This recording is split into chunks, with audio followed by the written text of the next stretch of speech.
They say money can't buy happiness, but have you ever tried to pay off a credit card bill with a smile? Welcome to my financial confessional, where I share my deepest, darkest money mistakes in the hopes of saving you from my own train wrecks. My journey into the world of finance started like most people's, by watching a YouTube video titled, How to Get Rich Quick. Spoiler alert, I did not get rich quick, I got rich in debt and poor insanity. First on the list of my financial faux pas, the infamous investment in a trendy startup that promised to revolutionize the way we eat pizza. I thought, how could I go wrong with pizza? Turns out, you can go wrong when the startup is just a guy named Dave trying to sell frozen pizza out of his garage. Then there was the time I decided to take advice from a self-proclaimed financial guru who looked like he just rolled out of a thrift store. He told me to invest in cryptocurrency because that's the future. Little did I know, the only future I was investing in was the one where I'd be explaining to my friends why I spent my savings on digital coins named after dogs. Ah yes, the Dogecoin era, a time when I thought my financial portfolio looked like a meme. And who could forget my foray into the world of real estate? I bought a house thinking I was the next chip in Joanna Gaines, only to discover I had more issues than a magazine stand.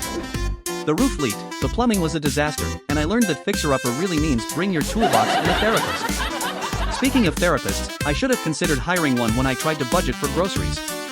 I confidently walked into the store with a list, only to come out with 3 bags of chips, a pint of ice cream, and a suspicious amount of avocados.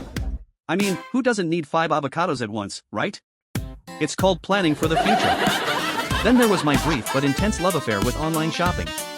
I thought I was saving money by using coupon codes, but I ended up with a closet full of clothes I would never wear. Let's just say my personal style is now a mix of who was I kidding, and what was I thinking? And of course, there was the time I tried to impress a date by taking them to an upscale restaurant. I thought, I'll just put it on my credit card and pay it off later. But later turned into 3 months of ramen noodles and a newfound appreciation for instant coffee. It was a romantic evening until the waiter brought the check, and I had to explain that my financial plan was to wing it. In retrospect, I probably should have just cooked at home and saved my dignity. And let's not forget about my fascination with get-rich-quick schemes. I once invested in a multi-level marketing company that promised me financial freedom if I sold enough essential oils. Now, my living room smells like a blend of lavender and regret. I can't even sell a bottle of oil without feeling like I'm peddling snake oil. As I share these stories, I realize the only interest I earn is from talking about my financial mistakes. It's like a savings account for my self-esteem, except it pays dividends and laughter. So here's my advice to you, if you're going to make financial mistakes, at least make them entertaining. Because one day, you'll look back and realize that the best investment you can make is in your ability to laugh at yourself. And if all else fails, remember that there's always a fun story waiting to be told over cheap drinks.